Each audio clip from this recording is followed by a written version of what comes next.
just brief you about the design habitat. Uh, I've been working as an associate dean at MIT Institute of Design.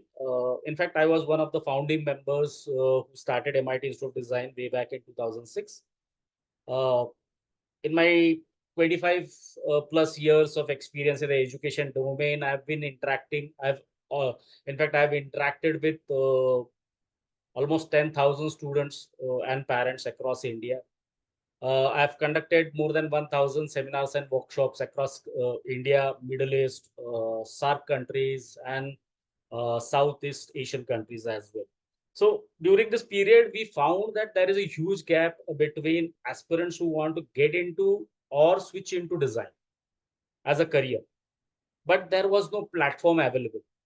So either you have done engineering, you have done architecture, you have done fine arts, applied arts, and these people are working in their respective professions, but somewhere they wanted to get into design. So this is how the concept of design habitat evolved. Like I, with a few of my colleagues from IIT, NID, even MIT, conceptualize the idea of the design habitat, where we want the aspirational people who want to get into design. We wanted to create a platform where these people can get into it. So at the design habitat, we have a team of talented, experienced design educators with educational backgrounds from IIT, NID, MIT, and now they are working on various positions in reputed organizations, and they've now become industry experts in their respective domains of design. So today's webinar, we will try to address all the queries one would have about UI UX design and the current and future opportunities of UI UX design. So without wasting much of the time, we will start our session. First, I would like to introduce the expert speaker today. She is today we have Simran Thadani, who is is working as an experienced designer at Adobe, with an expertise and experience of working with brands like Google, Samsung in B2B as well as B2C segments. So Simran loves to experiment with disruptive ideas. She is a good storyteller, which is very important in design. She has a natural knack of hosting and making visually stunning pitch decks. So this session, I officially welcome Simran on the behalf of the Design Habitat, as well as all the participants who are eagerly waiting to listen to you. So I would request all participants to be on mute and be attentive for the next 1 hour, which will actually transform their career aspirations to the next level. Okay. And the structure of the session will be first, there will be a presentation that will be done by Simran. And after that, we will be taking up a few questions, valid questions from the participants. So over to you, Simran. Let's start with the session. Okay, thanks for the warm welcome, Vinayak, and for the high praise. Just give me one moment, folks, as I set my screen up for you guys. I am sharing my screen and hopefully everyone can see it. Just a quick yes in chat if you can see it. Yes. Okay, people can see it. So hello, everyone. A very warm welcome to this webinar. I am Simran Thadani. I'm a super passionate, experienced designer currently working at Adobe in Bangalore. And today I'm here to help you understand how do you make user experience design or UX design your career? And is UX even the right fit for you or not? So that's kind of what we are going to cover today. I want to tell you a little bit more about my journey and work experience. So, I've spent the last 5 years studying and working in UX, and I want to share what I learned in this crazy journey so you can craft your own success in UX, whatever this success means for you. So, I started my educational journey with MIT Institute of Design in Pune, where I did my bachelor's program specializing in user experience design. And with the help of my college syllabus placement team and a lot of time on YouTube, seriously, a lot of time on YouTube, I was able to gain internships with some of the biggest companies out there, such as Google, Samsung, and Adobe. And I'm really grateful for these opportunities. Additionally, I also got a chance to work with a lot of international and Indian startups, such as Tricetra from the United States, Acetize, which is a fintech company in Dubai, and Blank Labs, which is a studio in Hyderabad, and also many more smaller freelance gigs and other opportunities. So ultimately, I was able to establish myself as an experienced designer at Adobe, and I've been working here full time for almost the past 2 years. The product I work on is called Adobe Connect. And much like what you're doing here today, attending a webinar, this product does that, but for B2B, so for organizations. So that's a little bit about me, what I'm doing. And I want to know a little bit about you. So tell me your name and tell me what do you do in chat. I want this session to be super fun for you and engaging for you. So let me see those answers coming in chat. And your answers will also give me a better idea of how to navigate this session and make it more specific to your needs.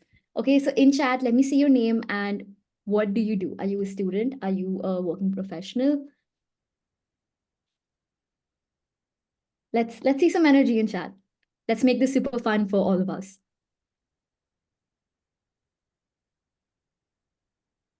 I want to know your name and what do you do? I hope chat is accessible and open to everyone. Okay, design student. Okay. Hi, Gaurav. Let's go, let's go. Let's get some energy going, guys. Let's make this super, super fun.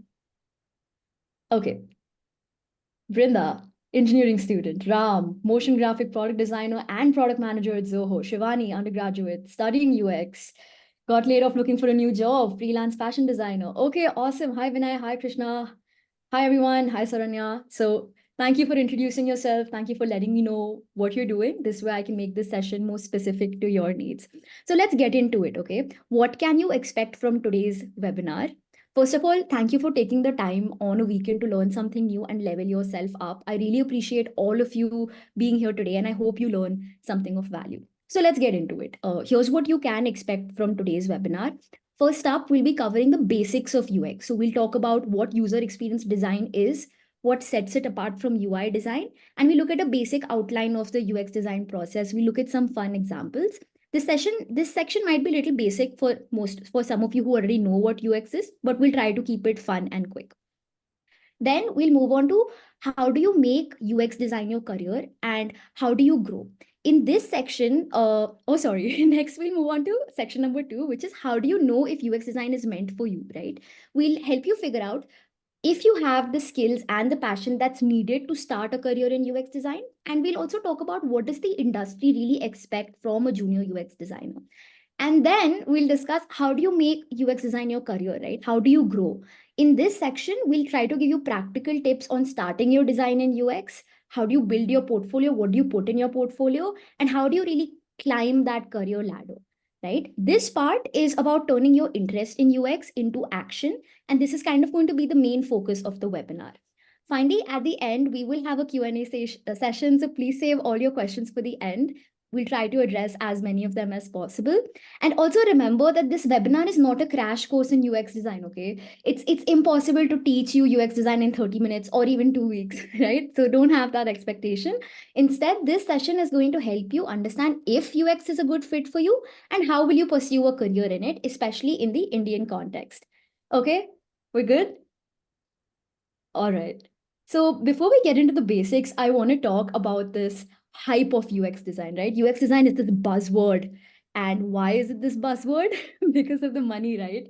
Everyone online talks about how UX is this profession that's going to make you a lot of money. And that's why it's become a really popular career choice. And maybe that's why you're here today, right? Maybe you're trying to expand your source of income. But I want to ask you, is this true? What do you think? Let me know in chat. Do you really think UX is a good career choice in 2024? Is it really going to make you money as promised online? I want to know what you think. And it's okay if you're right or wrong. This is really just about knowing what your sentiment is, right? So in chat, give me a yes, a no, a maybe, or even a I don't know, right? I don't know, Simran. That's why I'm here today, so that I can figure these things out. So let me see those answers coming in chat. We have some yeses. I don't think so. Maybe a lot of yeses. Okay, let me answer that question for you. Is the money good? Yes, right? I think very much so. It is a high paying profession and you can earn really well even as a fresher. And I can confirm that personally. I am a fresher, right? But here's the catch, you have to be good at it. You cannot be average and then hope to do really well in a competitive market. We are in a competitive world, right? So that's the reality of it. If you are good at it, you will earn well. And here's what you can realistically expect in terms of salary. This information is from Ambition Box, so you can go verify it.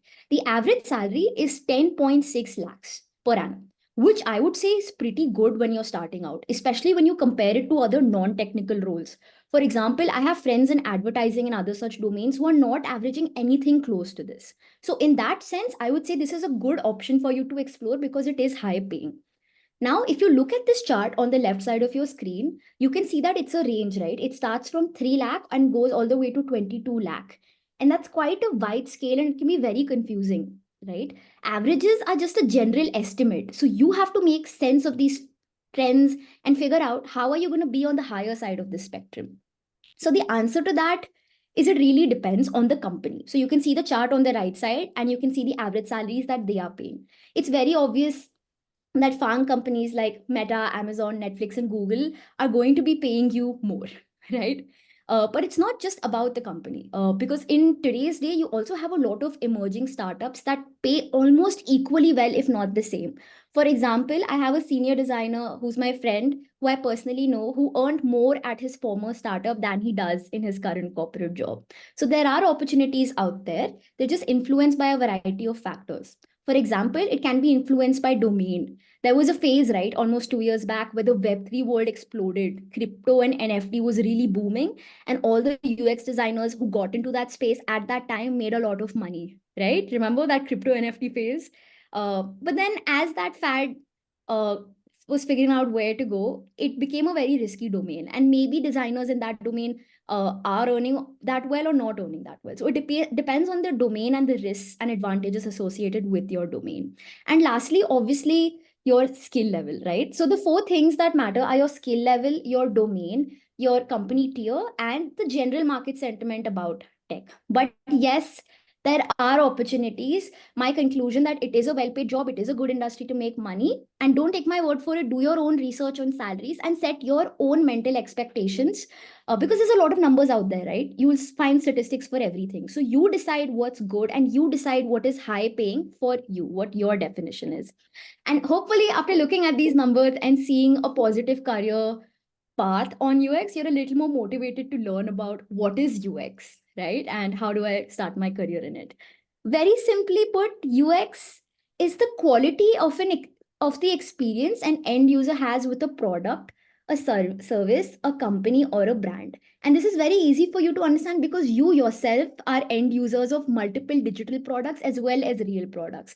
Zoom that you're using right now, it's a digital product. The experience you're having in this webinar, in this session, is user experience, right? And I want to say that UX is not just limited to digital products, right? A coffee mug can have UX, right? Any tangible product, any service, you go to the bank and you're trying to get something done. What was your experience like? That is UX, right? So UX is not just limited to digital products, but because apps and websites have become such a modern evolving tool, oftentimes when we think of UX, it's associated with digital products. So let's take a popular digital product like Netflix. Everyone uses Netflix, right? Or has at some point seen or used the interface. Let me know, yes, in chat if you have, and if this example is relatable for you. So Netflix is considered to be a digital product with a really good experience, right? But let's try to break it down and understand why is this experience good, right? Because Netflix really has done research. They found out what the user wants, and that's the experience they give you. For example, when you open up Netflix, what are you trying to do? Either you're trying to continue watching something that you were already watching, or you're looking for something new to watch. And when you look at this homepage, you can clearly see that all the new options are on the top, and then there is an option to continue watching whatever you were watching. So, what this design is doing is it's clearly allowing you to it's helping the users achieve what they came to do, and it has sensibly grouped these options in a way that makes sense, right? And then this is the most popular feature, right? The next episode button automatically takes you to the next episode. So this is what's making the experience good, because the design is removing any friction or any blockage to what your next step could be. In fact, it's actually predicting, it's anticipating what is your next move going to be, and how can I make it really simple for you? How can I just magically show this option to you when you need it? So for example, when you're watching Netflix on your phone, there are some scenes where it suddenly gets dark, right? And then suddenly it gets too bright. So the brightness slider is provided to you right then and there in your interface, so you can toggle it based on the scene, right? Second is, maybe you're watching Netflix on your phone and someone interrupts you, your mom interrupts you, and you miss a couple of seconds. So then you have the rewind and forward buttons, right? It's just giving you what you need, where you need it, when you need it. And that is good design. That is good user experience. That's why people love Netflix. They adore Netflix. And lastly, they actually take the feedback that people are giving them and they personalize that to make this experience truly yours. For example, these are some covers for Stranger Things. They have created different artworks and they show different people different artworks based on their profile and their data, so that it appeals to them, it's interesting to them. That's the level of customization that they do. Very simple things, like let's say you turn subtitles on in Netflix, it remembers that you like to watch with subtitles, and so the next time you play another show, it will by default have subtitles on, right? They have a very nice recommendation system where you can like things, dislike things, and super like things, and it uses that to further provide recommendations that make more sense for you personally. And for each piece of content, they are constantly tracking data, how many people watched it, how many people liked it, and they use that data to make content or remove content from their page accordingly. So everything is tailored for you. When you use Netflix, it's a joyful, it's a delightful experience, and it's a beautiful UI. It's an enticing user interface. So that's why UI, that's how UX matters when you're using a digital product. Now, I mentioned the term UI, and this brings me to an important point of what is the difference between UX and UI? Is it the same thing? So, what I would say is UI is a subset of UX. Okay, UX is this larger bucket that includes everything: strategy, research, really understanding the user's needs, and UI is the final look and feel. And I'm going to use some fun examples to make this more relatable. Okay, so UI is the Tinder profile, and UX is how the date actually went. Okay. Another example is UI is what the car looks like, but UX is how you feel when you drive it. And they look super happy in this picture, but if it rains, they won't be looking so happy, right? So that's the difference between UI and UX. UI is look and feel, and UX is strategy, functionality, research, right? And remember that these go hand in hand. You cannot have a good user experience without good UI, and you can have a good UI, but that won't magically mean that you'll have a good user experience. Both are important. You need to balance form and function, and if you don't balance them, this is kind of what will happen. Okay, look at this example. You have good UI. Okay, the instruction is very clearly telling you that you need to pull the tissue paper down, but when you pull the tissue paper down, because the paper is so low quality, you can't really do what you wanted to do. You can't really wipe your hands, so it doesn't work. There's no point of your good UI. Similarly, you could have a super cute mug, very good UI, looks very pretty, very good visual design, but you can't use it because it hurts you when you try to drink from it. Doesn't make sense, doesn't work. And this is also one of my favorite examples. The UI looks very good to the parents who are looking into the baby's pram, but the baby, who is arguably the actual user, the actual target audience, is just seeing the rear ends, which is not very fun. So this is probably giving you some sense of UI and UX, how they work together and how both are important. This is one of my favorite examples. And I'm going to ask you a question. What direction would you take if you wanted to go to room number 105? Let me know in chat. Would you go right? Would you go left? Are you confused? Let me know super quickly. Can you figure out how are you going to get to room 105? Right? Okay. Left? It could also be left, right? Confused. Exactly. You're confused. You don't know what to do next. You're taking a gamble. So it's bad UX. Things are not grouped currently. You don't know what to do. You just don't know what to do. Similarly, imagine you're in this horrid lift and you're trying to figure out how to go to the 6th floor, right? It's going to take you so much time to figure out where the button is, what order do you go in. It makes no sense, right? So this is bad UX. It's not thought through. They didn't really understand what the user needs, how the user thinks. There's no research or thought put into it. So it might be the buttons might be pretty, but it doesn't work because it doesn't make sense, right? So I think a good way to be a good UX designer is to first of all understand what is bad UX, right? And from the examples we saw, you can see that bad UX is based on assumptions rather than UX research. So you just think, oh yeah, this is probably how the user will use it, so I'm going to make it like this, and that doesn't work out. You genuinely have to talk to users, have to focus on the users, and that's the only way you can create these amazing experiences, right? Bad UX prioritizes aesthetics over usability. So it can look pretty, but if it doesn't work, what are you going to do with it? Doesn't matter, right? Then bad UX remains static and doesn't evolve with the changing user expectations and needs. Okay. It overwhelms you, it overloads you with badly organized information and options, like the left right example or the lift example. It just doesn't make sense. And lastly, very simply put, it doesn't work as expected. Users need to think a lot, figure out a lot, where to go, what to do next, and it just doesn't work out. So, what I want you to do is take what you learned from these real world examples and then apply it to the digital products that you will design, right? So, on the left, you can see a delete account model, and it's not bad. Like, you can still figure out what it is, but it's not necessarily a good experience because you have to read a lot, you have to figure out what's happening, and it's not really telling you that, hey, this is a permanent irreversible action, right? Because it just looks like a normal pop-up that you'd probably ignore. But on the right, you have good UX because the red color immediately tells you that, hey, this it gets your attention. It immediately tells you that, hey, this could be some kind of irreversible action. And then you have the icon. You look at the dustbin icon and you immediately know that, oh, I'm deleting something.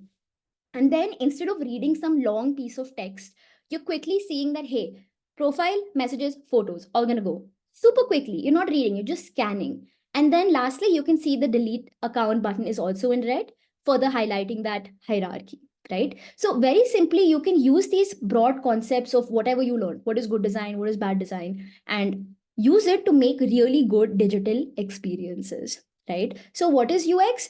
UX is putting the user first. UX is thinking in a user centered way. And it's about finding a balance between UX and UI to create this overall amazing experience, right? Some things I want you to remember is even though you did your user research, even though you did focus on your user, things may not work your way, right? Remember that you are not the user, even if you are the user. So I am a user of Instagram.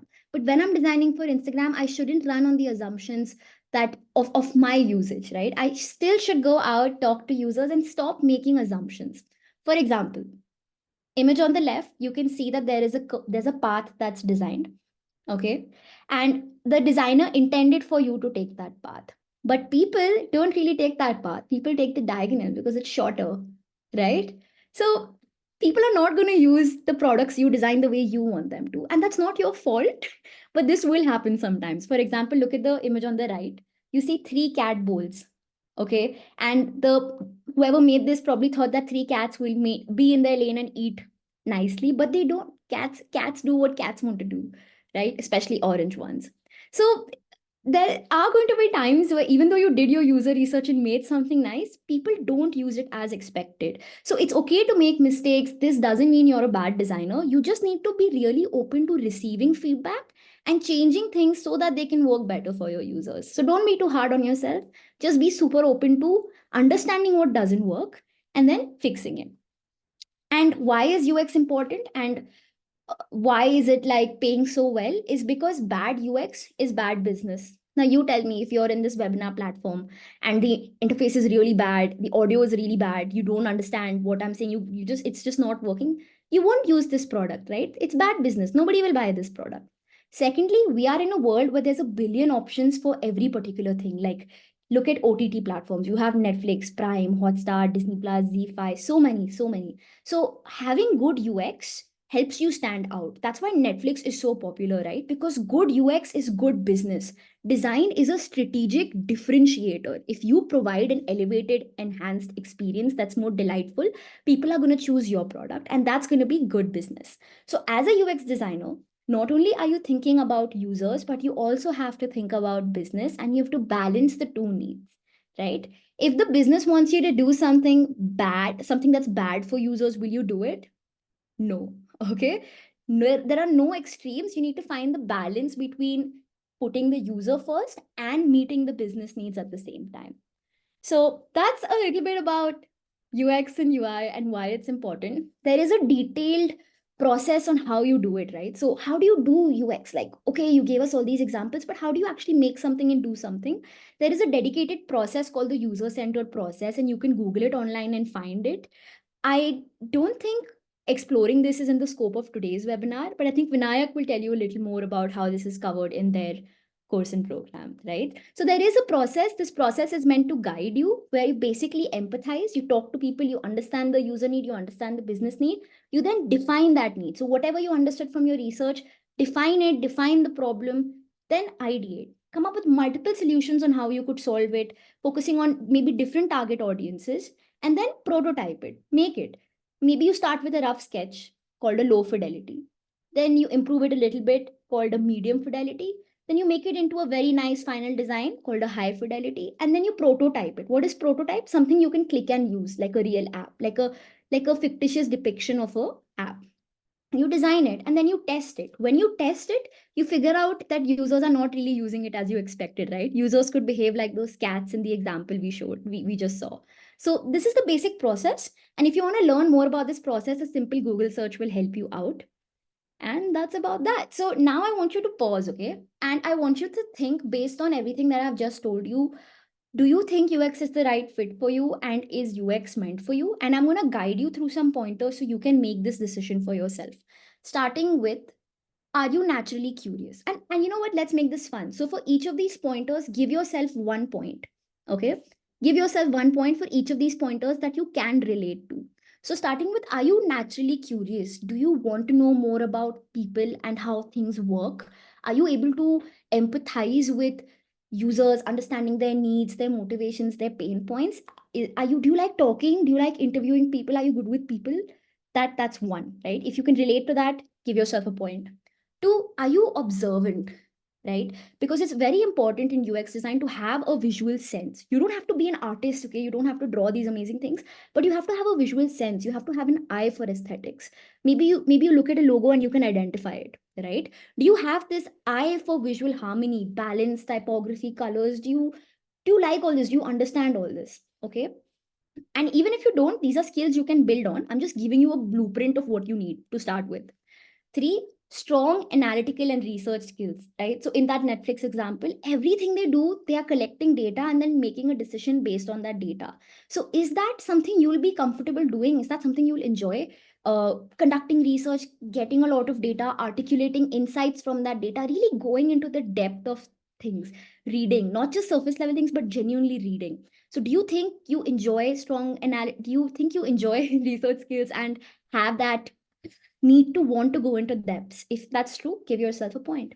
Four, obvious, collaboration and communication abilities. You need to be really good with telling people, explaining people things. You need to be a storyteller, like Vinayak said. That's a huge skill, right? And you need to convince people, because I work with people in my daily life who don't even understand design, right? I work with so many stakeholders to whom design is not a priority. So I need to convince these people, why are we going to do something a specific way? You need to have these relationship building skills, expectation management skills, communicating, collaborating, right?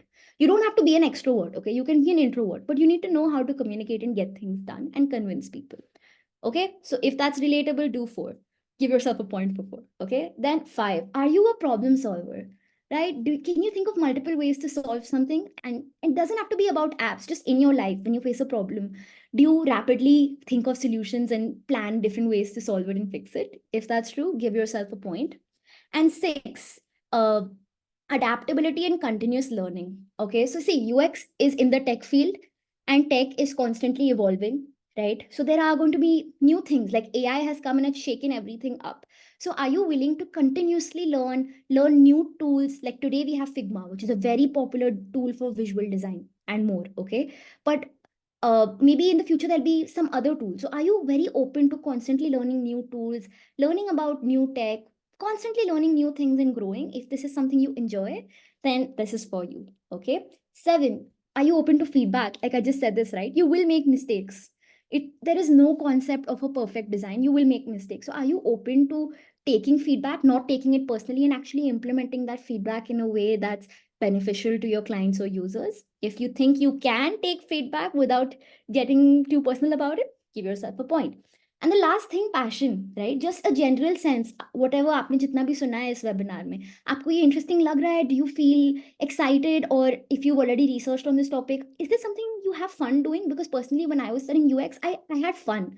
It didn't feel like work to me. I genuinely enjoyed what I do. So these are the 8 factors that you can look into to understand whether UX is for you and or not. And in chat, tell me how many points you got, right? Do you have 4 points, 5 points, 1 point, 8 points? Let me know in chat. And you can take a minute to count, okay? I'll give you a minute to count. And in that minute, I'm going to drink a sip of water. So in chat, let me know how many points would you give yourself?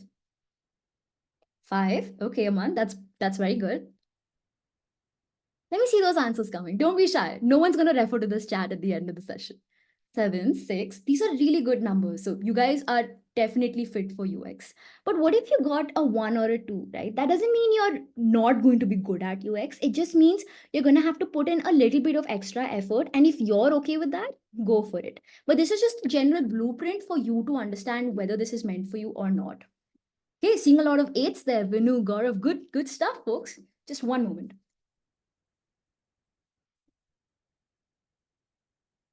So thanks for staying engaged. Thanks for actually doing that exercise of self-reflection. Some common questions that we hear when we talk about UX design. Do I need to be good at drawing? No. Honestly, the things I show to my PM are just random sketches on FigJam, right? You don't need to be good at drawing, but you do need to be able to communicate your idea somehow, either by sketching or talking, right? And you do need to have a sense of visuals, right? You will be responsible for making screens at some point, right? So you do need to have a sense, but you don't need to be Picasso. You don't need to know how to draw a human face, and you don't have to be an artist. Two, do I need to know how to code? No. But if you know how to code, that's a big advantage because you can pitch yourself as, hey, I'm an engineer. I already know how HTML, CSS, JavaScript, and the backend works. So I am more equipped to design good products that work from a tech point of view. But as a designer, even if you don't know code or don't understand it, you don't need to know how to code. Your work is more about understanding the users, so defining the problem, solving the problem, right? But if you know the basics of coding, it definitely helps. Like I personally spend some time just to learn the basics so that I can, when I talk to an engineer, he understands what I'm saying and that I'm making sense, right? So you don't need to be good at drawing, you don't need to know how to code, so don't have those limitations and blocks in your mind. Okay, is it going good so far? Are you guys finding this content useful?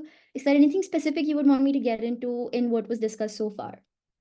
Quick yeses if this is working out well so far. Okay, yes, thank you. Thank you so much. Thank you for your energy today.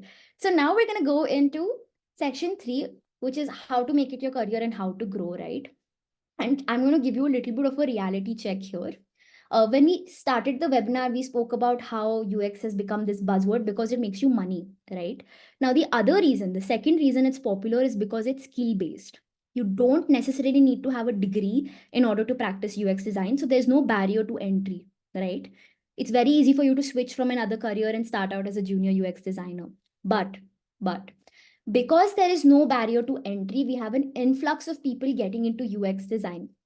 And that's why you'll hear some people say, oh, UX is so saturated now. You shouldn't pursue UX in 2024, blah, blah. Okay. I won't say it's saturated. I will not say it's saturated. I will say it's competitive. Okay. It can be hard to get an entry level role in the current market without having the right skills. But you tell me, every field is competitive. No matter where you go, you will find difficulty, and it's going to require a certain level of skills and education. So have that mindset. I will work hard. I will develop the skills that are needed to be good at this. I will make a portfolio and I will put in the effort. Skills equals to wins. Okay. Don't just come in thinking I'm going to make a lot of money and it's going to be like la la la. No, you have to put in the effort and you will enjoy it. If you are finding these topics interesting, it will be fun for you. So what does the industry expect? And the other answer, the other way you can think of this answer is, what do you need to do to stand out of this crowd, to stand out of this competition, right? How can you really meet what the industry expects, especially at a junior designer level? So you have to be really good, obviously, at UX design. You have to have a really strong understanding of user-centered design fundamentals, right? And I'll tell you how to learn all this in the next slide, okay? You have to have a very strong portfolio. A portfolio is just like a website or a Behance site or anything, a Google Drive with your work, anything that shows your work experience, your projects, and your personality, right? Show that you're delightful to work with, or show what unique strength you bring, right? And your portfolio should show how you think and how you make design decisions. Because see, everyone is going to learn UX and have one basic case study with some methods and flows and something, right? So you have to show how you think and how you make design decisions, because that is what will get you hired, and that is what the industry expects from your portfolio, right? And your portfolio should show that you have a good visual sense. You don't have to go overboard. You don't have to do fancy 3D animations and like lots of colors and textures. I mean, if you want to have that kind of personal branding, go for it. But just having a simple portfolio where people can come see who you are, see what you do, learn a little bit about you, download your resume and see your projects is more than good enough. Show that you have good visual sense. And your portfolio in itself is an example of how much you understand UX, right? If your portfolio has good UX, you are a good UX designer. So that's what the industry expects. Your portfolio is important, right? And lastly, you need to be an excellent communicator. You need to excel at storytelling, collaboration, and convincing people. And you don't need to be an extrovert to do that. You just need to be able to get your point across. Okay. So I said that in the next slide, I would tell you, how do you do it? How do you become good at all these things? How do you make a portfolio? How do you do all this? Right. So there are several paths you can take to be good. One is self-directed learning. And I'm going to go a little fast here, okay? You need to learn UX through online. You can learn UX through online resources like YouTube, which will offer you a lot of channels dedicated to teaching you UX design principles, techniques, and case studies. You can follow these tutorials, you can join these online communities, and even get feedback on your work on YouTube itself in the community section. But YouTube may not provide you, and mostly will not provide you, with a complete or structured picture, right? Simply watching videos or reading articles on the web can be a very long, confusing path with no structure or credibility. So even if you're really good and have the skills, there's no real proof of it, right? So YouTube is super helpful. Reading articles is super helpful, but it's not structured and it doesn't give you the whole picture. The second thing you can do is you can do courses. These could be certificates, diplomas, boot camps. Enroll in a professional one, okay? These should be industry recognized. These should have certification. These programs should help you build your portfolio. And these programs will provide you some structure and help you understand the basics really quickly, right? So if you're not very sure about UX, you're just switching, you don't want to invest so much money into like a formal degree, this is a very good way to test your interest in UX design, get a portfolio really quickly, and just get started. It's a good way. If you're not sure whether UX is for you, this is a good way to start. And if you are sure, this is a good way to build a portfolio, okay? And this, because these courses will give you a certificate or a diploma or some recognition of some sort, you can use this as credibility when you're applying for roles and jobs and freelance opportunities or whatever, right? And the last route is the route I took, which is formal education. You can either do a bachelor's or a master's in UX design. This is expensive, but it gives you structured knowledge. It gives you a community. You get placement support. And formal education gives you the recognition and access to a very valuable industry network, which is why I'm here today, right? I know some of the people that are hosting this. So that network, knowing people, really helps you advance in your career, right? In my opinion, combining all three of these and doing them in tandem is what worked for me. Yeah, I did all three. So I enrolled in MIT, did my proper formal education. And on top of that, I paid more. I paid additionally for multiple courses on Coursera, Udemy, and so many sites. If you're more interested in knowing what I did, you can check out my courses and licenses on my LinkedIn profile. Okay. And I spent so much time, so much time on YouTube, like I said at the start, right? And I would learn about these specific topics that I was taught in college to learn and deepen my understanding of these topics. So what I would say is use all these three methods to your advantage to start learning UX design. Cool. Now, once you've learned the basics, how are you going to level up? You need to stand out, remember? So I would say participate in design hackathons and all these design awards. So there are multiple UMO, Red Dot, Microsoft has a design challenge every year. Dell has a design challenge every year. And there are probably so many more. I've actually not participated in a while. But yeah, do your research, find some design hackathons and awards, win some of them or become the finalist in some of them. And that looks really good on your CV, gives you confidence and allows you to meet other people who are exploring the same field and share ideas and just grow and network, right? Speaking of network, I'm telling you, your community, your network, the people you know are probably a little more, like, are probably a little more important than your skills. right? Because the people you know will really help you get the jobs you want. So networking, community building is super important. And how are you going to do this? I would say you can go join programs, obviously, and obviously you are going to get mentorship. So this is website that you may already have heard of. It's called adplist.org, where you get mentors with 10, 15 plus years of experience from the best companies in the world. So go there, review your portfolios, talk to them, introduce yourself, get the network, right? Get going. And lastly, and this is how I leveled up, you saw my profile, right? Multiple internships, multiple jobs, multiple real life experiences. The best way to learn UX is by doing it. Real practical projects with real people, right? And when you're doing this, when you're trying to get this work experience, I want you to be super careful about the companies you pick, okay?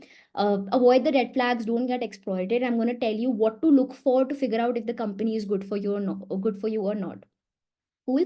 One is it will be really nice if they allow you to use the work in your portfolio, because this way you can showcase that work and build your portfolio through this. Two is if they allow you to work with other designers, or you're working under a senior designer or a lead designer. Cool. Three, hopefully they pay you something, right? I would say avoid doing unpaid internships because it's just not the right mindset, right? Maybe initially you do one unpaid internship, but post that avoid doing unpaid work, even if the amount is really small. Like my first internship paid me 6,000, not much, but avoid getting exploited. Don't go to these toxic places, right? And four, the kind of work you do will go into your portfolio, right? So make sure it aligns with your interest, and make sure that it's in the domain that you find interesting. For example, let's say you're really interested in finance, so make projects about finance and get into companies that do this. So in the future, you can expand your knowledge in that domain. So pick the right company for yourself. And what are your options? This everyone knows, yeah, but I'll just go over it. You can go to a startup where you will be building something from scratch, right? So you're going 0 to 100. In this process, you learn a lot. It's very good if you have a UX design team, but you might be the only designer also at the startup. So you will learn a lot, but it'll be a little stressful. You could be hustling a little bit. And startups do pay well, some don't pay well. But overall, the experience of working at a startup will teach you a lot. And personally, I've had a lot of fun at startups. It really challenges you, it really makes you use your intellect. Two, corporate route. Corporate is really good because you get the recognition, it's the ultimate validation, right? The work that you do has a very large impact. It's reaching a lot of people using that product, right?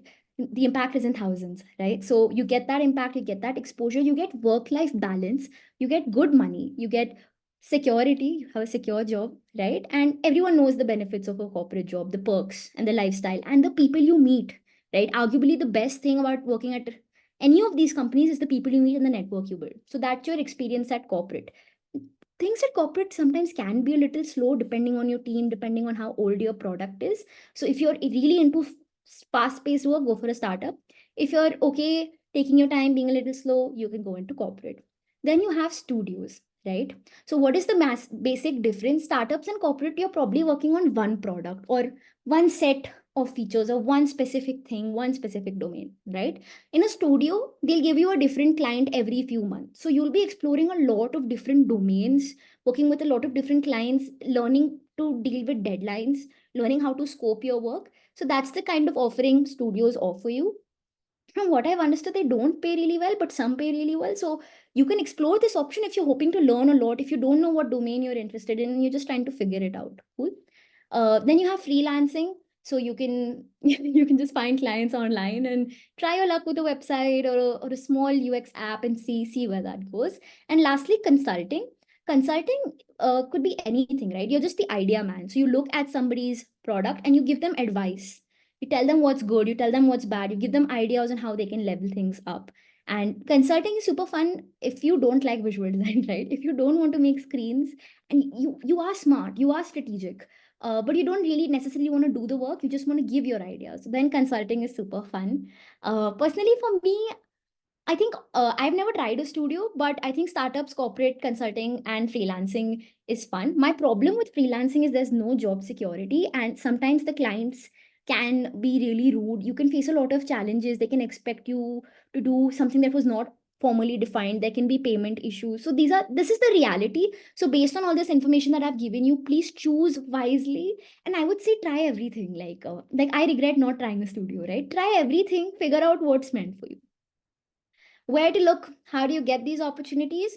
So initially I got all of my opportunities on Internshada. I don't know how relevant that is now, but that's what worked for me.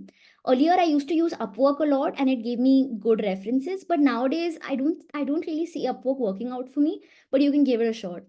Three, LinkedIn, right? LinkedIn is really helpful for me. And how you make it work for you is don't just apply for the job and sit. No, that's not going to help because everyone's doing that. So you need to text the recruiter. You may not always know who they are. You need to text maybe senior designers, senior managers, senior recruiter, talent ops, these kind of people on LinkedIn, and send them a very short message. Please stop writing long messages on LinkedIn. No one reads all that. Super short message. Hey, I'm this. This is my portfolio. I think I'm very well suited for this role. Let me know if there's a fit. 3 lines. That's it. Right? So don't just apply and hope for the best. Contact the right people, network, community. Cool. Behance, I actually found a client through Behance. They wanted some gamification work. They found a project that was similar, and that's how they contacted me via email. I didn't even check that email for a month. Right? So Behance is a good source. Right? Okay, I see a question from Sanjana. How did you get into Samsung Blue? We'll get into that. I have this full outline for processes, interviews, portfolios coming up. Let me speed that up and get right into it, right? One last thing before we answer Sanjana's question is, what is the other way for you to look for careers and opportunities? So you can use domains, right? So for example, step one, search for an emerging tech. So for example, AI or electric vehicles, cool. Step two, look for a domain that you like. For example, maybe you're a bike fanatic, maybe you're super into automobiles, cool. So then you assess the risk of this domain. Do you think EV and transport is going to be relevant 10 years from now, 5 years from now, 3 years from now, whatever your goal is? And what are the risks associated with this domain?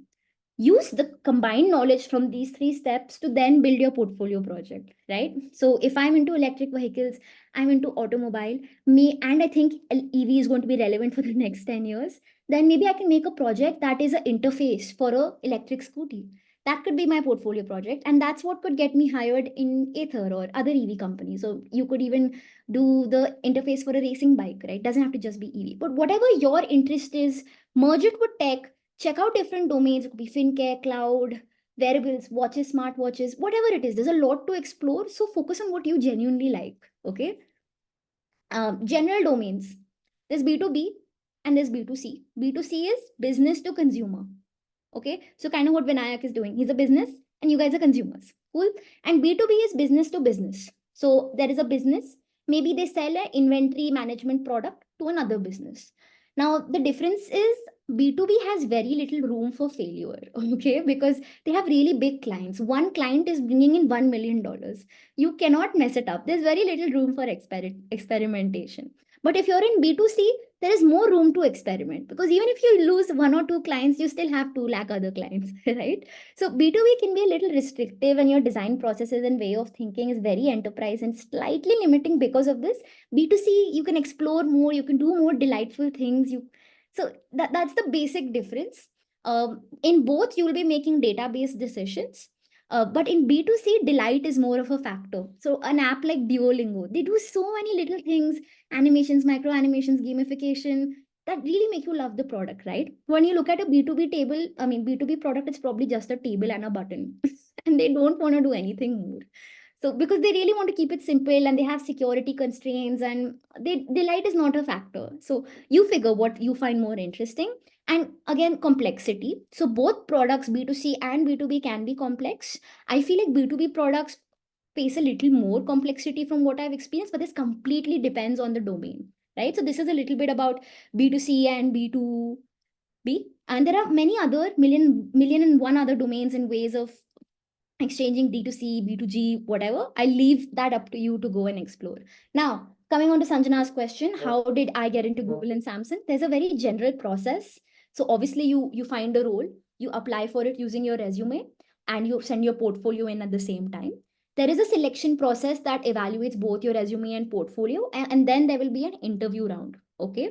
In the interview round, what are you doing? You're introducing yourself, you're showing them your personality, and you're presenting your portfolio or your case studies.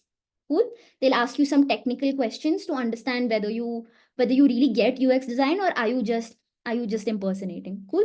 That's what your interview round is about. And interviews will be very polite. Okay, people from the industry are very nice. You'll feel like you're talking to like almost someone very nice. Okay, it's not going to be intimidating. No one's rude. Don't be scared. No one's going to like. It's not a viva. It's not like school. Okay.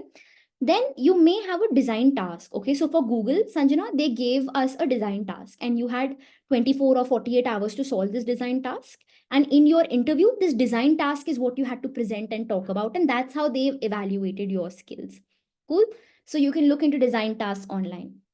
And not every interview process is like this, right? So it could be that design task happens before interview or interview happens after design task submission and things like that. This is just a general outline. Cool. Then you may, so this is where the process could end. Maybe you go through these 4 rounds and they think you're good and you get hired, right? Or there could be additional rounds that you need to prepare for. For example, there could be a panel round where there are, let me get to your questions a little bit later. Okay, so there could be a panel round, okay, where there are multiple people or a panel of senior designers who are probably interviewing you. Or there could be a panel of designers and you maybe need to discuss, and they probably want to see how do you communicate, how do you collaborate with other designers, right? Do you work well with people? So there could be a panel round. Okay, then there could be a whiteboarding round. Whiteboarding round for me is super fun. They basically put you on the spot a little and they'll give you a brief. So they'll say if you were designing WhatsApp for a tier 3 city, then what would you change about it? Or maybe that's too specific. Maybe something like design a gifting experience for somebody that's trying to send a gift from USA to India, right? So they'll give you this random brief, this random prompt. Don't worry, it won't be something specific. It'll be some general thing that everybody knows about, like shopping or gifting, basic things. And they'll ask you to solve it, right? Go on YouTube and see how to do a whiteboarding exercise, how to plan for a whiteboarding exercise, right? So this is one round, and they'll probably give you a brief and you have to solve it on spot in the meeting. Cool. They want to see how you talk, how you think. Okay, 90% of getting a UX job is showing how you think. So that's this. And lastly, you will have an HR round where they can ask you some question about values. I would say be very diplomatic in this round. Okay, don't bring your personality. Be very diplomatic in this round, and maybe they'll try to negotiate your salary and all in this round. If you made it to the HR round, it's a pretty good sign that you will get selected. Some companies have HR rounds, some companies don't have HR rounds, and I made it to the HR round of Atlassian. In my opinion, it went well and I still didn't get in. Cool. So don't take it personally. But this is the general hiring process, and hopefully, Sanjana, that has answered your question. General Gyan, throughout this process, right, you are going to have to negotiate, you are going to have to advocate for yourself. This is a book that really helped me negotiate my salaries and get higher numbers. So go through that. Learn resume tips online, learn how to contact people on LinkedIn, learn general job hunting tricks on YouTube, learn communication skills, learn relationship building, because ultimately everyone's going to have a portfolio. And these 5 things are what is going to help you stand out. Cool. Now, how do you make a portfolio? Please don't make another plant app. Don't make another pet care app. Okay, these are all done. Okay, it's all done and it's not going to help you stand out. If you go to Behance right now and search plant app, you'll see 30 with the same process, same steps, same features, same thinking. It's not going to help you stand out. So then your question is going to be, hey Simran, how do I build my portfolio? What do I put into my portfolio? And it seems like everything is done and there is nothing unique left anymore. Okay, so you don't have to take this pressure of doing something completely unique, because this is something I would do. I was like, oh, this is not unique enough. But tell me one thing, if you have an idea that's super unique, matches users' needs, and everything is perfect, then you won't be out here hunting for a job. You will be starting your own startup. Okay, so don't have this pressure of creating a perfect portfolio that's very unique and business is perfect and UX is perfect. Chill. Just pick something that's not as common as a plant app. That's the bare minimum. Cool. Now, what can you do? You can do 2 things. I'm going to give you very specific ideas for your portfolio. So either you can do a project that's solving a problem, or you can do a project that's elevating an experience. Because when you're solving a problem, you're making the business more money. And when you're elevating an experience, you're making them more differentiated strategically, you're making the company money. So these are 2 good themes to have. Okay. So when you're doing problem solving, you can have a general problem that you solve. For example, people are having trouble like ordering like during COVID, right? People couldn't go out and order groceries. So then the solution was this app that delivers and there's no contact, right? So you can do an end-to-end problem, a full process of how do you go from a problem to an app. Cool. Or you could take a product you use, for example, Google Pay, and you take a very specific persona. Persona is target audience, a specific type of user. So let's say your grandparents, right? And let's say your grandparents find it really hard to use Google Pay. So then how would you redesign Google Pay to make it better, right? What are the problems your grandparents face? And that could be your whole portfolio project. Three, it could be a product you use and a very specific feature within that. So for example, Instagram, we all use Instagram. Have you ever tried to save a reel or save something on Instagram? That experience is really poor, right? I have like 40 folders. I can never find anything. If I click on something by mistake, then it just goes away, right? It's a bad experience. So find bad experiences within products and fix them. Cool. And remember that you don't have to do a very big project. You just have to show depth in thinking in your current project and show how you think. Now the second part is enhancement, right? So either you integrate a new technology and show how you evolved something. So AI, you took a basic app, you show how you're going to integrate AI, what kind of use cases are you going to have, and that's your portfolio project. Cool. Or adding delight. For example, shopping for perfumes is really hard, right? So how can you make that experience more better, right? Maybe you allow user send testers to people's homes so they can sniff it and actually take decisions. Or a better example for adding delight is Spotify, right? That Spotify wrapped at the end of the year. So many people use Spotify and not Apple Music just because Spotify has Spotify wrapped. It's delightful. Cool. Or Nike. When you're customizing a shoe on Nike, by the way, if you haven't, go do it for fun. Such an amazing experience. They have a 3D shoe that rotates. You can choose every particular material. You can put your name on your shoe and see what that would look like. And that is bringing delight. It's bringing joy. It's creating an elevated experience. And that's why Nike charges what it charges, right? So these could be the type of ideas and things you put into your portfolio. Don't make a plant app. Cool. How do you crack your interviews? I think Sanjana, this will answer your question a little bit. So confidence, right? Be confident. Even if you're not the best, be confident. Show up as your confident self. Connect with the recruiter. Don't immediately start like presenting, talking about yourself. Connect with the recruiter. Ask them a questions. For example, if I'm talking to Vinayak, hey Vinayak, how's your day going? Did you interview a lot of people today? Or just anything, right? Just start a conversation. Or hey Vinayak, what team or what product do you work on? I would love to know a little bit more about what you do. Start a conversation, ask them some questions, right? And asking questions is a very good way of showing that you are interested. So even at the end of the interview, when they say, do you have any questions? Ask something. Even if you don't have a question, ask something relevant because that shows interest. Cool. Then before you present your case study, give context. Don't just share your screen and start, oh, I did this, blah, blah. No, give some context. Hey, this is the domain, this is the product, this was the problem. And through my case study, this is what I'm trying to do.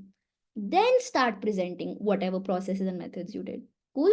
And always, when you're presenting something, keep tying it back to the problem. Okay. So this was the problem. And this is why I did this method. This is why I did this specific method and got this specific insight. And this is why we're doing this solution. Okay. Keep tying it back to that problem. Okay. That shows that you can think like a UX designer. You're linking the dots and genuinely solving problems. And lastly, yeah, practice whiteboarding because sometimes that can be very like you can get very nervous when you don't have a structure, when you're not prepared. So practice whiteboarding. And here is when you bring your personality. Okay. And I'll give you an example of how bringing your personality helps. So this one time in an interview, I was asked to talk about 5G. So they asked me, do you know how 5G is going to impact apps and things like that? And yeah, it's very hard to be updated with everything at all times. So I didn't know the answer, right? So what I could have done is I could have gotten super nervous and be like, oh, sorry, I don't know. I'll get back to you next time. Or, or I could use my presence of mind and I made a joke. I was like, oh yeah, 5G is killing the birds, right? And then I laughed and they laughed back too. And then I was able to navigate that conversation away from 5G into another topic, right? So bring your personality, crack jokes, be delightful to interact with, and that will help you. And don't cross the line. They're not your friends. So dial down your Gen Z-ness. You can be fun, bring your personality, but don't be inappropriate. Don't cross the line in boundaries. Cool. Last slide, and then we're going to answer all your questions. Okay. How do you grow? We can't end the conversation about career without talking about growth. So you're going to start as a junior designer. You will then become an intermediate designer. So in Adobe, we have UX design 1, UX design 2. For every company, for every role, or it'll be different, but this is the rough structure. Cool. So you then become an intermediate designer based after 2 years or 3 years of experience. Then you could become a senior designer having anywhere between 5 to 8 years or 10 years of experience. From here, you can choose to be an individual contributor and continue to be to continue to make and directly contribute to design. So you become a design lead or a lead designer, and then you become a principal designer, which is also staff designer. And don't worry about knowing what each specific role does. You can Google that and find that out later. I'm just telling you the path. Cool. And then, so that's one path, individual contributor. If you really like design, you want to continue to be very much into the decision making of an act that goes behind an actual product, this is your path. But let's say you're a senior designer and you're sick of making screens and taking product level decisions, and you're done. Then you can take the manager route. Or if you're really good with people and you feel like you really understand processes, and you can really interact with like higher stakeholders and evangelize design and things like that, you can take that manager route where you're focusing a little more on managing people, processes, and tasks. Then you could become a senior design manager and ultimately the director of design. You can also become the director of design by being a principal designer or a staff designer. That could be your next promotion, right? So this is just the general growth path. You'll find many such charts. It's not very accurate. It's just giving you a general sense. And this is the last one, I promise. Arguably, the best UX advice you can receive is to do your own research. Whatever I have presented, fact check it, do your own research, and then figure out for yourself if UX is a good career for you. And that's it, guys. We are now going to jump into the Q&A session, and I'm actually going to hand it off to Vinayak to orchestrate that. Yeah, thanks, Simran. It was, as usual, a stunning pitch or presentation, how we can put it, but it was really very informative and at the same time very energetic. So let's now open the session for question and answers. We are left with very few time, but still we will try to cover most of the questions. So there is one question which I wanted to ask was I have interacted with, like, today also there are many engineering students who have joined this session. And even I, when I interacted with a lot of students, there were many people who were actually into working into engineering, like they are doing coding and programming right now. Then I interacted with some people who are actually doing graphic design right now. So these people want to switch to UI UX. So there is a question how they can do it, like, or is it a good idea? Earlier in your presentation, you told that if a engineering background person knows coding and programming, and if he has a knowledge about UI UX, so it would become an added advantage to you, to them. So what is your say on this? Yeah, in fact, I have so many people working at Adobe right now, folks who came from engineering backgrounds and now Okay. they are senior designers. So you can do this. Knowing how to code gives you an advantage because when you're designing, you understand systems, you understand what a div is, you understand how the logic will be coded, and you can be a more scalable, practical designer. So developers tend to be logical. Design helps you be creative, bring the creative and logic together to create a good experience. You will enjoy it. It'll be less boring than sitting and coding all the time. At least that's how I feel. Okay. So Okay. you very much can transition from engineering to UX, and you will have an advantage because you actually understand tech. Yeah. So don't shy away from switching careers. And how about these people who have done, who are into graphic design? Probably some people have done fine arts, applied arts, and now doing graphic design. Or even people who have done graphic design as a specialization, now they want to switch to UI UX. Because Right. graphic design people are mostly are given jobs of user interface, but Mhm. they want to get into UX. Right. So how is it? How they can do it?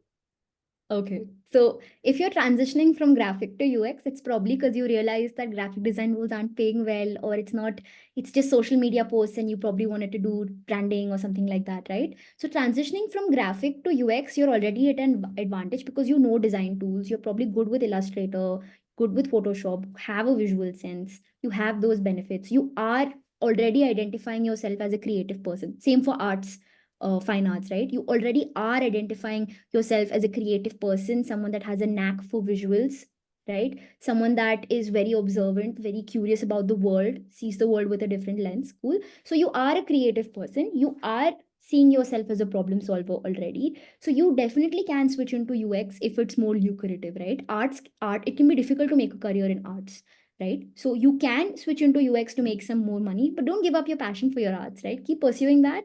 You can use UX as a source of income. So you Okay. definitely can switch. Yeah. Okay. Okay, there is a question. Could you please let me know the class when the class start? Okay, so this I guess I need to answer. Our second cohort is going to start from 14th of July, and as a uh, as a policy, we have very limited seats available because uh, the key differentiator for about design habitat, and there are flooded courses available in the market who so-called say that they are uh, teaching or learning teaching UI UX. Basically, as far as design habitat is concerned, as I told you, these courses are being specially curated under the guidance of industry experts who have a background from IIT and NID. So these are the reputed design institutes in not only in India, these are reputed institutes in Asia. So now,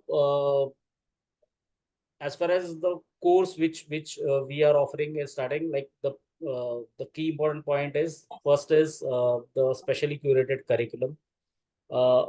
Most important is it is a project based learning, so the mentor is going to specifically give you certain tasks, and you will be working on these tasks, you will be working on certain small big projects, and which is going to finally build your portfolio.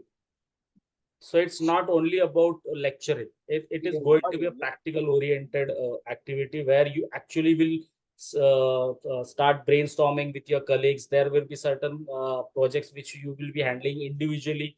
There will be some projects which you will be handling in group. So it's overall the outcome will be that you would be ready for the industry. Okay, there is one more question. Okay, what will be the timing?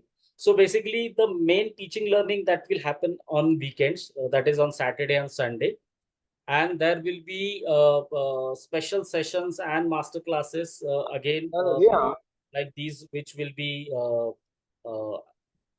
arranged on particular days. So there will be certain feedback sessions that you will be interacting with the mentor on weekdays, and major teaching learning, the sessions will happen on Saturday and Sunday. Okay, how does the class accommodate different skills level, especially for beginners? Yes, so basically, if you see, we have levels. So for beginners who are not at all aware about design, or they don't have any idea about design, they for them we have a program called Fundamentals of UI UX. So basically, they will be taught all these fundamental activities right from wireframing, architecture, and right from all these the entire process. Uh, in the advance, they go more deeper, and they actually whatever things Sibran was mentioning, go deeper and do the research, get into the shoes of the end user, and then probably come up with the solutions. So there are two courses which are available. One is the fundamentals and one is the advanced. Yes. Any other, it could be an end-to-end role user. Okay. Yeah. Any other questions? Anybody else?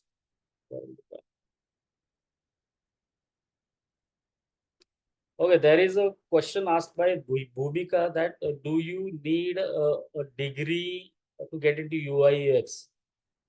See, the thing is, UI UX is a skill, as Simran told, that it is a skill-based activity. So probably, even if you have a different background, like you have done a traditional degree or engineering or an architecture or this thing, you can get into UI UX. But yes, probably compared to people having design background, you will have to work a little bit harder.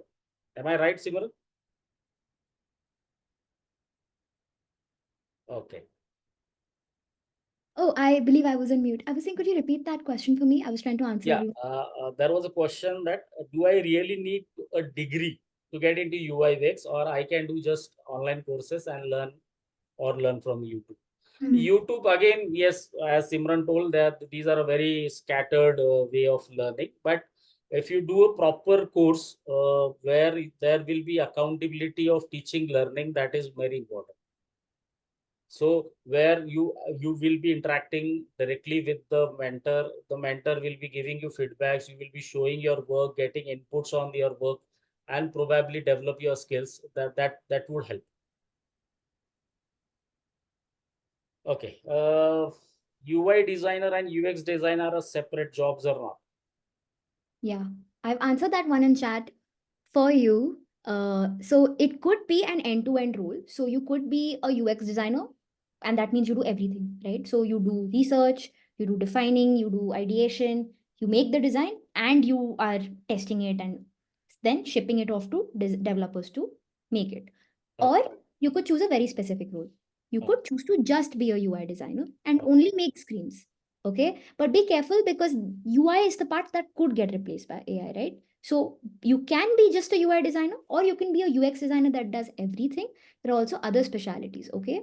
You can be a UX researcher, just focusing on the research, talking to users, identifying their needs. You can be an information architect. So just defining things, giving things structures, making maps, making flows, and grouping things, right? You can choose to be a prototyper, just doing prototypes. You can be a UI UX developer. So take some time, Google the specialities within UI UX to figure out what are the separate roles, right? What I explained to you today was the general role of a end-to-end UX designer, which is what I do at Adobe. Yeah, basically, uh, in our the course which we have curated, basically all these things are told to you, like which are the various roles available, how you can fit yourself to those roles, because everybody would have different kind of skill sets. So the mapping can be done, the mapping will be done, and those key inputs will be given to you. So there is one question from Tanvi. She has asked, are these kind of guest lectures or workshops with the industry? So yes, exactly. So we call them as master classes. So apart from our regular lectures, which will be happening on weekends, we will be having master classes where people like Simran and few other people will come and interact with you. They will give their inputs. In fact, we will actually have certain sessions where you are supposed to present your work to these industry experts and they will give you the feedback. So these kind of things are lined. Okay, so there is another question, how to enroll. Okay, so the enrollment is already on, and I would like to make an announcement for the people who have joined today. Those who enroll till tomorrow 12 p.m. So we are giving you a special discount of 10% on the fees. So if you are interested, you should enroll before 12 p.m. tomorrow. So this is a special offer I am announcing in this session itself. So for enrolling, we will share you the enrollment form link, and which is connected with the payment gateway, so you can do the payment also. Uh, Yeah. What are the specific design skills and topics will be covered? This is going to be another topic for the webinar. So probably if you go to our website, you will get all the details. The entire plan is given, week wise plan is given. Okay, so fee structure is 90,000 is the fee structure for the advance program, which is a 6 months program. also includes the capstone project. And for fundamentals, the fee structure is 60,000, which is a 3 months project, 3 months program. And third, we are having a separate program called Figma Masterclass, which will actually teach you Figma. That is also a 3 months program, and that will also cost you 60,000 rupees.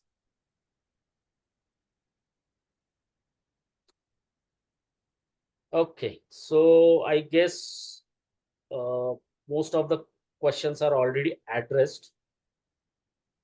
So once again, I would thank you all. I would first thank Simran to take time out her busy schedule, and she has given a stunning presentation. And whoever has attended this program must have been very clear about how the UI UX field is and how you can get into this field. So we will be sharing you with the video link also on your email ID, so you can watch it again if you need. And whoever is interested in enrolling, again, once again, there is an announcement. If you enroll by tomorrow 12 p.m., you get a discount of 10%. This is only for the people who have attended this session. Okay.